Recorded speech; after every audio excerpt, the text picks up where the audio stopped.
justification, truth, and belief. Each of these has been interpreted differently by different people. The reason being, the one who provided this definition did not provide description of each one of them, so he left it to the people to describe. And that is the reason that whoever looks at it very closely will raise at least 3 questions. Number 1, what exactly are the justified true beliefs? What are justified true beliefs based on? How does one determine if a belief is true and justified? These will be questions every one of us will raise, whoever happens to look at this particular conception of knowledge very closely. Now, getting to the next one, when you talk about knowledge from the Western perspective, and we say it refers to beliefs, of course, we know very well that based on the different schools of thought, beliefs could be one's attitude about the physical world. And this is what is most common in the Western world, because knowledge has been limited to the natural world or to the physical world, which means that when they talk about knowledge, they are talking about that relationship we have with the physical world through the senses, the sensory experiences that we get every day. And I did talk to you about the sources of knowledge in the Western perception. So when you talk about beliefs here, we can say that, well, justified true beliefs according to empiricists are beliefs that are based on one's sensory experiences. Other beliefs are not considered to be true and justified. But according to the rationalists, then they could be interpreted as beliefs based on one's logic and pure reason. Other than that, beliefs are considered to be unjustified and untrue. According to the scientists, of course, justified true beliefs are beliefs that are based on structured observations, experiments, and inductive and deductive methods, or what we call rational induction and rational deduction. Then those who believe that intuition is knowledge, they would also say that these are beliefs based on one's intuition. And for those who believe that authority is a source of knowledge, then they will say that justified true beliefs are those beliefs that originate from one's reading of the sacred books. For example, Quran is one of them, the Bible and other sacred books. Different religions have different books. So what you read from there, you base upon it to develop certain beliefs, which you consider to be true and justified, even though they may not be justified according to the empiricists and scientists, as well as rationalists. Even what we read from academic books, sometimes we defend it and we believe that it is true and justified.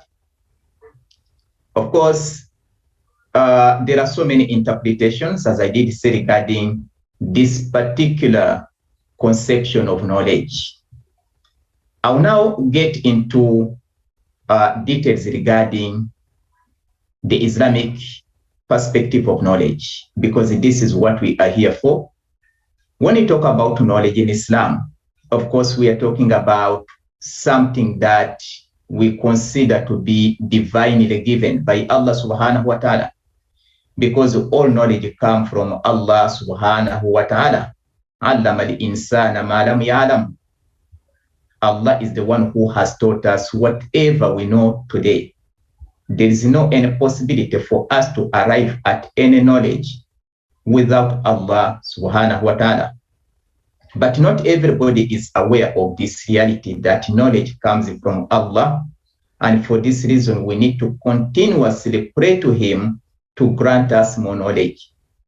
Another thing that we need to point out right at the beginning is that in Islam, there is no ending to pursuit of knowledge, meaning that there's no graduation, that one graduates from school and he will never be able to continue searching for knowledge. There is always knowledge out there to acquire. وَفَوْقَ كُلَّ ذِي عِلْمٍ عَلِيمٍ.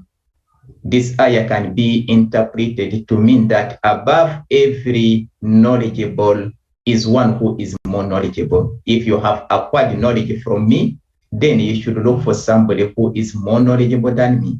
And everyone who is a true scholar would believe that outside there are people who are better than him. So he will listen to them when they deliver, even those who may be in a lower status than him. So each one of us has been granted knowledge, but above all those who have been given knowledge is Allah. So وَفَوْقَ كُلَّ ذِي عِلْمٍ عَلِيمٍ also means that whoever has knowledge has been taught by Allah subhanahu wa ta'ala. Of course, is the one who provided us with the means through which we acquire knowledge. And it is impossible for us to acquire knowledge related to this world if this world does not exist. And we are not the ones who created this world. So it is Allah subhanahu wa ta'ala. Just as it is impossible for us to know about the other world without Allah sending prophets and messengers. Hence, all knowledge comes from Allah subhanahu wa ta'ala. Another thing that we need to get into here is the definitions of knowledge provided by some Muslim scholars. There's quite a lot of definitions given by Muslim scholars. I do remember when we were in school, we were taught that knowledge or ilm refers to ma'rifatullah wa ma yaliqu bihi min sifatihi wa ma'rifatul halal wal haram. That knowledge refers to ma'rifa, which is knowledge regarding Allah subhanahu wa ta'ala. And that knowledge means that you need to study his descriptions, sifat, in order to know him, since he's not a being that can be seen physically. So he's not a physical being. You can only know him based on the descriptions given by himself. So when you know those awsaf or sifat, then you know Allah subhanahu wa ta'ala without, of course, having an image in the mind, as we are going to see later. And it is all about knowing the halal and haram, which means that one is not alim if one does not know his creator. Are you going to share the slide, Dr. Kabuye? Okay, so let me share the slides just a minute so that our colleagues will be able to follow well. Okay, give me a minute. Okay, the slides are right here, alhamdulillah. So let us now, let me just move this so that I'll be able to see exactly what is here. Okay, so the point that I want to raise here, or to even make very clear to every one of us here, is that, of course, Allah is not a physical being that we can know him on the basis of, let's say, sight. So then we need to know him based on hearing. So knowledge that comes to us through sight or through hearing. So in the case of Allah subhanahu wa ta'ala, the knowledge regarding him, of course, is conveyed to us. So we listen to that knowledge and we believe in it. And we know that that is a justified true belief, that it is a creator, Allah subhanahu wa ta'ala. It doesn't need, let's say, an experiment. It doesn't need observation, although we can observe the creation of Allah and arrive at the conclusion that there's a creator of what we see. And that is exactly what Allah is calling us to. So meaning that you observe his creation to come to the conclusion that there's a creator, because every rational mind will know that it is impossible for the things that we see, which are beautifully arranged, without one who has arranged them. So to some scholars, ilm is all about knowing Allah subhanahu wa ta'ala and knowing what is right and what is wrong. This also includes knowing oneself, marifatun nafs. According to some scholars, there is no agreement among the scholars regarding who has conveyed this particular statement. It is man arafa nafsahu arafa rabba. It has been attributed to several Sahaba, and nobody knows exactly who among those Sahaba mentioned it before others. Marifatu nafs. Man arafa nafsahu arafa rabba. When you know yourself, you know your Lord. What does it mean? It means that if you base on that particular understanding of ilm, that ilm is about marifatullah wa ma yaliqu bihi min sifatihi wa marifatul halal wal haram, it also means that ma'rifatun nafs. Because when you know yourself, you will know Allah. And of course, when you know Allah, you will also know yourself. You know your limits. You know Allah is all-knowing. Then you know your limits in regard to knowledge, and you know your weaknesses, and you not boast with the knowledge that you have. In other words, you will end up, exhibiting humility as a sifa or attribute of the ulama. So that is one of the understanding of ilm.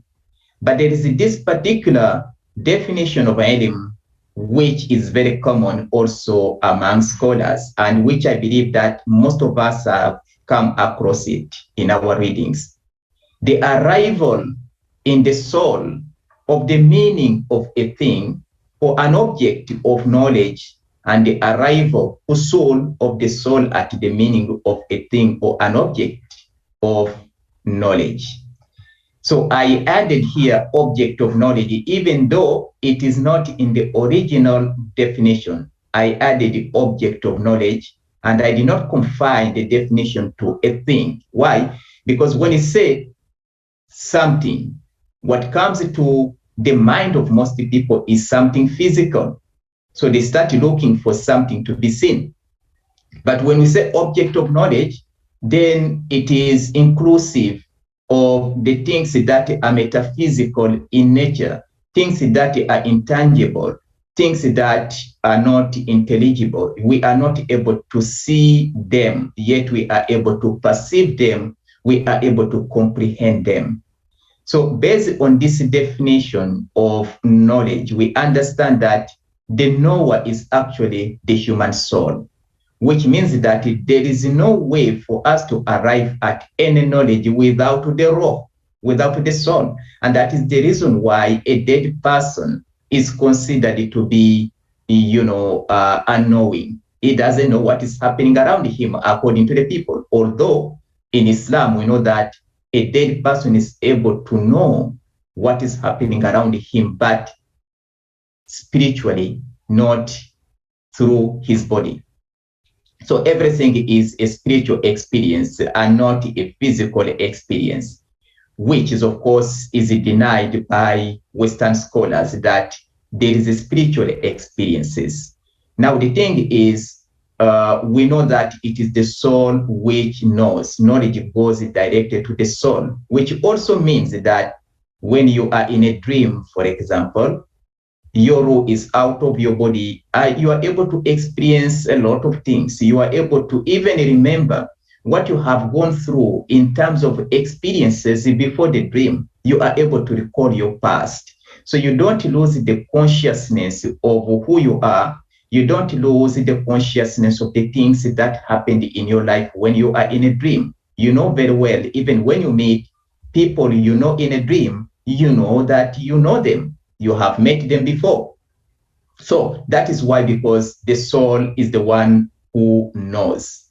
Now, again, based on this definition of knowledge, we understand that knowledge is a dual process involving the soul as well as the arrival of the meaning of the object that you want to know. So in other words, knowledge is all about knowing the meaning of the thing that you are looking at, you are observing, or you have been informed about. If you do not get its meaning, it means that you don't have the knowledge regarding it. It's just like somebody who has got a phone, but he doesn't know the meaning or even the function of the phone. It means that he doesn't have the knowledge regarding the phone, because he will not be able to benefit from the phone that he has. So everything has meaning and everything has function. This is what we know in Islam. There's nothing that Allah has created without meaning, and there's nothing that Allah has created without function. In fact, everything praises Allah subhanahu wa ta'ala. That is a belief that we have. So everything is abdu to Allah subhanahu wa ta'ala. But the thing is, this due process means that if you are not able to involve in both, then you not have knowledge. If you are able to observe, but then there is no arrival of the meaning of what you see to the soul, you don't have the knowledge.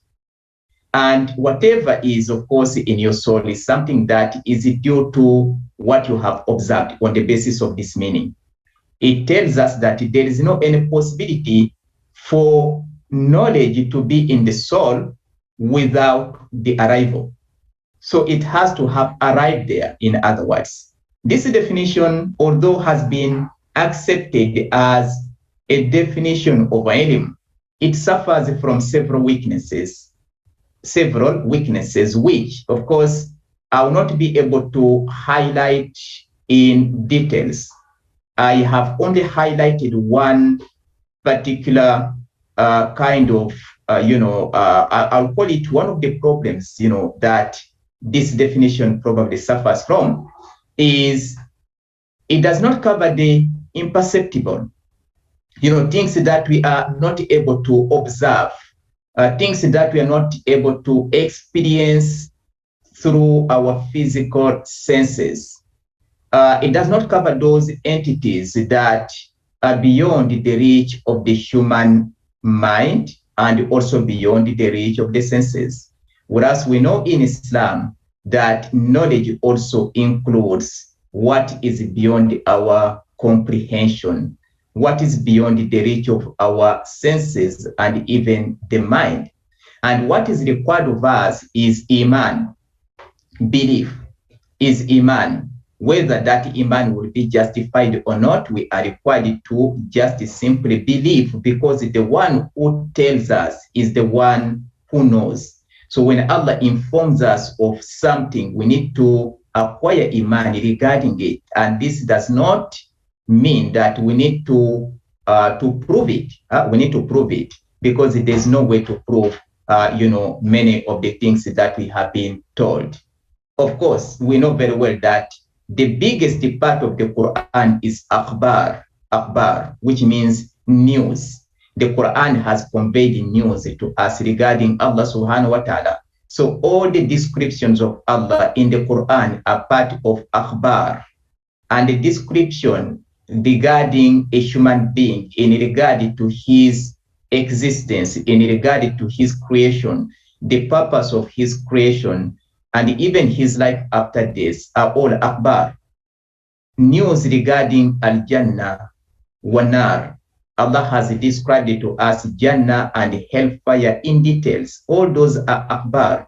He has described the reality of this life of the dunya, as well as the reality of the life of al-akhirah. All these belong to akhbar.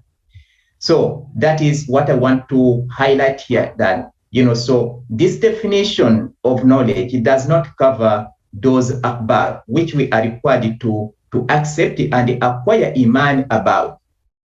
So this is one.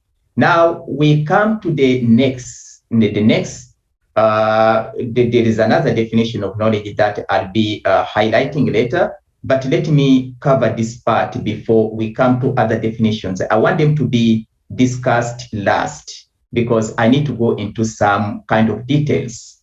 Now, when you talk about ilm as a concept, of course, it is the most common concept to refer to knowledge. There are other concepts suggested by the ulama, such as marifa, hikmah, but there is a difference between all of them, meaning that they are not at the same level. When you talk about ilm, we talk about marifa, we talk about hikmah, they are not at the same level. Many scholars believe that marifa is above ilm and hikmah is definitely above ilm. There are those who say these are varying degrees of knowledge. They are varying degrees, not necessarily that they are placed at different levels, but they could be described as degrees of knowledge, meaning that in Islam, ilm has got different degrees. And it shouldn't be confined to those two degrees, marifa and hikmah. There are so many other degrees to which Allah raised people. This has been highlighted by the great interpreter of the Quran, Abdullah bin Abbas. Yarfa illahu allazina amanu wallazina utul ilma darajat. In that ayah, yarfa illahu allazina amanu wallazina utul ilma darajat. That Allah raises those who have iman and they have knowledge to levels or to different degrees. And he described the degrees as being 700 degrees. Between the 2 degrees is a distance covered in 500 years, which means that the ulama have been placed very high as compared to those who have no knowledge. And nobody knows where they are in terms of leveling or in terms of degrees. Now, when we come to these concepts that you see here, each one of them is very significant if one wants to understand the concept of ilm in Islam. Because these could be described as components of ilm. They could be described as, I shouldn't take them to be meanings, literal meanings, as mentioned by the author of Tafsir al-Mawdu'i. I will take them to be components of ilm, meaning that the ilm has got these components. It is not free from these. You can take them to be the processes or the mental processes, because knowledge requires us to go through the mental processes. It's not only one process, but many processes, meaning that, from one process to another process to another process. So when we say that above every alim is another alim, it simply means that there are those who are able to go to the next process, and then the next process. There are those who are not granted the ability to go to the next process. And previously, I did say in one of the lectures organized by IIIT, I said that ilm in Islam is likened to an ocean. So the ocean is something that you cannot discover completely. You can always swim into the ocean, but you can never claim that I was able to swim into the ocean vertically and horizontally, so I was able to know everything about the ocean. You can swim horizontally, horizontal swimming on the surface without getting deep into it, and you'll be able to acquire faham, understanding. So faham as a concept refers to understanding on the surface without getting into the depths of something. So you know it on the basis of perception, what you are able to perceive, and what you can perceive is the surface. You cannot transcend beyond the surface to see what lies underneath. So that is called faham, the first level of understanding. We need to go beyond that particular level or this particular process. It is also a process. To understand is a process. Not everybody understands.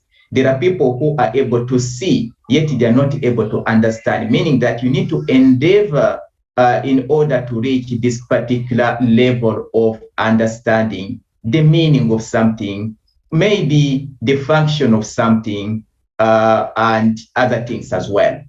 So then there is another level. If you want to dive into the ocean in order to know about the things that lie below, then you need to get into fiqh. Fiqh is all about in-depth understanding. So even the text that we read, when you read it on the surface, you are able to arrive at a certain understanding. But when you get deep into it and you try to get deep into each and every concept of it, you will find yourself arriving even far or more far than where you were before. So everything, when you read it, you'll find yourself somewhere. And that is why the Quran itself as a book is to be read repeatedly, and each time you read it, you dive into the meanings of it. So you are able to arrive somewhere, but you'll never be able to arrive at the end. Just like what I said, being in an ocean, if you are swimming, you'll not be able to dive into the ocean and you get to the seabed, that you'll be able to see everything on the surface. Just like if you decide to swim horizontally, you will not be able to arrive at the sea coast. So arriving at the sea coast, to know that, well, at the coast is this. Nobody would be able to tell what is at the sea coast. And it is also involving the process of tafakkur and tadabbur. These two concepts have been described differently by different scholars.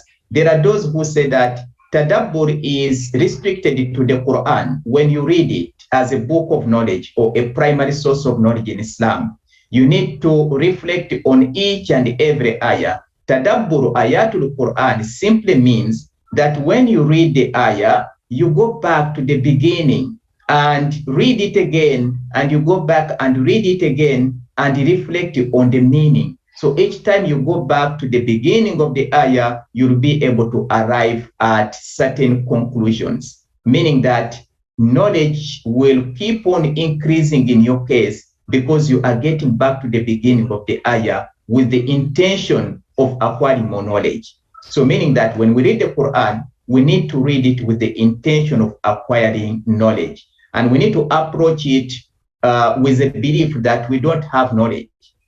Subhanaka la ilma lana illa ma 'allamtana. We don't have knowledge except what you teach us. So Allah has taught you, has permitted you to arrive at certain conclusions. So you go back to the beginning of the ayah with that intention, with that niyyah, then Allah will grant you the ability, tawfiq, to arrive at another meaning of the ayah. And the more you read it, the more the knowledge Allah will grant you, provided that you intend to get more knowledge and guidance. That is Tadabburul Quran. And Tafakkur is about observation of nature, what is around us, and also observing our own selves.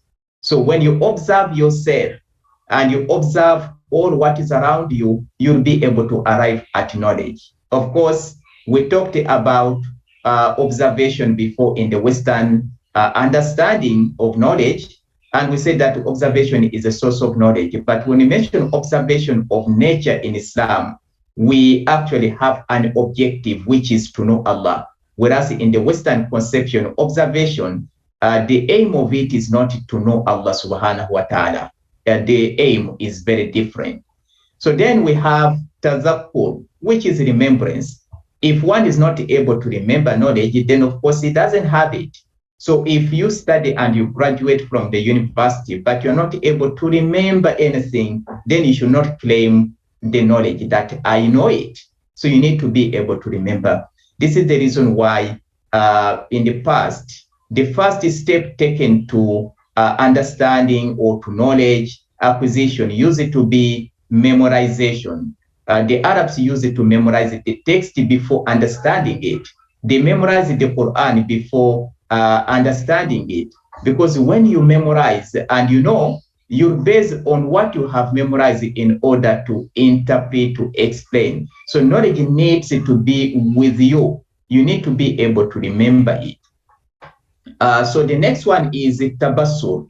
Of course, this is from Baswar, the mental perception. There is a perception that is going on in our mind, and there is nobody who is not performing it. This kind of activity is performed by each one of us. We perceive mentally. Not only that, we we use our senses or the sense of sight in order to see, but we are able to perceive mentally. That is Tabasu from Basar. There's what we call Ta'akul, using, that is the akal. All these activities of the mind, by the way, Tafakul, Tazakur, Tabasur, Ta'akul, they are activities of the mind. So the mind is performing quite a number of activities, more than our eyes, more than our senses. Our senses are able to perform activities, but not as, as the intellect or as the mind. So reasoning is one of the things that, of course, will lead you to knowledge. We don't deny the fact that reason itself is one of the means to knowledge. Some people, they call it a source of knowledge. We accept that, but we don't believe that reasoning or reason is sufficient to arrive at all knowledge. No, it cannot be the only source of knowledge as believed by the rationalists. Then we have tasawwur, which is to perceive. Somebody may ask me, what is the difference between tabassur? Is a perception as well. And this tasawwur is also a perception.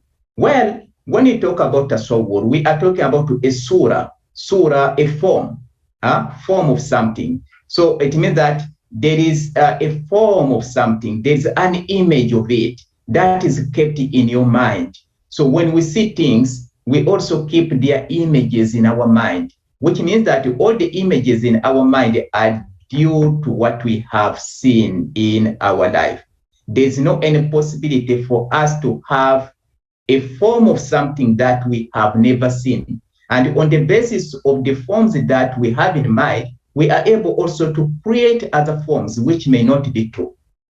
So each time we hear of God, our mind will be able to, our mind tries to create something, a form, something that comes to the mind in order to know God. The Prophet told us that when you receive this, a form, when you think of God, then you have to dismiss it, because Allah subhanahu wa ta'ala laysa kamithlihi shay'un wa lam yakul lahu kufuwan ahad.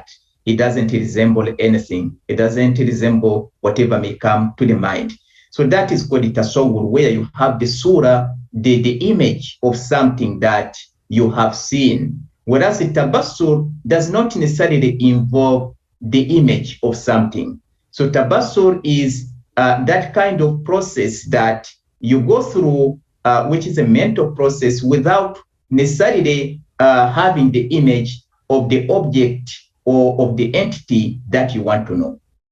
So there is what we call tabiin, clarification. Yes, knowledge requires clarification. We need to clarify. If you're not able to clarify, then you don't have the knowledge. You need to have all these abilities. These are the abilities of the alim. The alim has these abilities, and those who don't have knowledge, they are disabled because they don't have the abilities that I'm describing right now. And it is also about tamyiz, differentiation. So you're able to differentiate between things, between the right and the wrong, between something and its opposite. If in knowledge you are not able to differentiate between something and its opposite, then you don't have the knowledge. There is this meaning of knowledge, which is knowledge of religious nature. Some ulama have confined the concept ilm to knowledge of religious nature, excluding other types of knowledge. Meaning that if you study other than knowledge of religious nature, you are not to be called alim. You can be given a different name, which has not been suggested to the best of my knowledge by the scholars. But the concept alim refers to one who has knowledge of religion, who has acquired knowledge of religion. And this is one of the definitions that you see here. I will not read it because everybody can see it clearly. So if you're not aware of the sayings of the Prophet, and you are not aware of the statements of the Sahaba, you are not aware of the Hikmah, what has been consented upon by the scholars, then you are not alim. So you need to know what the ulama have consented upon, so that you not issue a fatwa without knowing the ijma or al ulama. And the next one is specialized religious knowledge. This is more specific as compared to knowledge of a religious nature. Let's say if you study revealed knowledge, you study Islamic studies without getting into specialties, you have the ilm, but you are not specialized.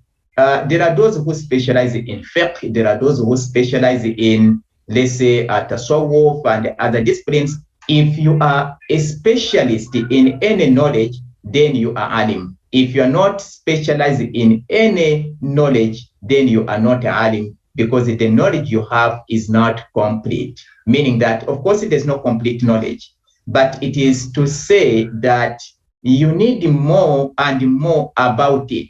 You need to know more and more, not to receive half-baked knowledge that you study, about tasawwuf, but just a little bit of it. So that is half-baked. And then you study about tafsir also, just a little bit. So you have half-baked knowledge on each and every discipline. In this way, you cannot be described as a person of ilm until you have specialized. So this, the next definition is quite interesting, and this would be the last definition of knowledge here. It is marifa. Of course, the concept of marifa is known to all of us, just as I did mention before this. And it has been, of course, described differently by different scholars. Imam al-Ghazali has his own description of marifa, and other scholars as well. So some scholars describe it as experiential knowledge. Experiential knowledge means that it is knowledge that you acquire through spiritual experiences. So when you get into ibadat, you get into azkar, you'll be able to arrive at certain knowledge that you'll not be able to acquire if you are not to engage in that particular process. And it is the knowledge that you acquire through spiritual purification. So when you purify yourself, then Allah will grant you marifa. So tazkiyatun nafsi, meaning that the requirement for receiving marifa is tazkiyatun nafs. You need to purify your nafsu. Now we are coming to the end of this particular lecture very soon. Only 2 minutes remain. So let me just highlight in 2 minutes about hikmah. What is hikmah? Hikmah is another concept used, and we are familiar with hikmah. But hikmah is all about doing the correct thing in the correct manner at the correct time. So you need to have those 3 things in order to be a person who has hikmah. Hikmah is about intellect and deep understanding and having a right speech. So if you don't use the intellect in order to arrive at certain things, then you don't have hikmah. And it is all about knowing the true nature of things. So not everybody knows the true nature of things. The Prophet used to pray to Allah to grant him knowledge regarding the true nature of things. Allahumma arinil haqqa haqqa warzuqni ittiba'a wa arinil batila batila warzuqni ijtinaba. To know the reality of those things that Allah has commanded us to do, and also what Allah has prohibited. Because when you know the reality of the commands of Allah, you will have the ragab and the interest to perform them. And when you know the reality of the prohibitions of Allah, you will never approach them. But not everybody knows the reality of the halal and haram. That is why people have no much interest in what is obligated by Allah, and they don't have the abstinence from what He has forbidden, because they lack that kind of understanding of the nature, of the true nature of what Allah has ordained. So it is a lighted insight that guides a person to that which is correct. So it means that it is a nur from Allah. Hikmah is a nur from Allah, which Allah gives us in order to know what is right and what is wrong. It is maturity in thought. If you are having that, then you are a person who is hakim. Not everybody is mature in terms or in regard to what we call, in regard to what we do in life and the decisions that we make. So to conclude, a person is described to have hikmah if he or she is able to differentiate between the right and the wrong. Second, if that particular person is able to make the right decisions, then is described to be a person of hikmah.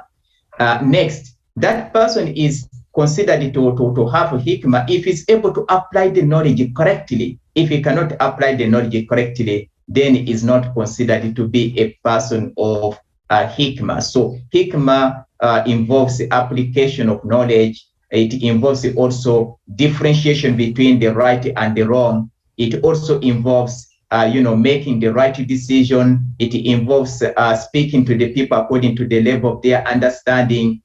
So all these are requirements for hikmah. So that is what I have to say today. The time is over. I will not go beyond this. I thank you very much for your attention.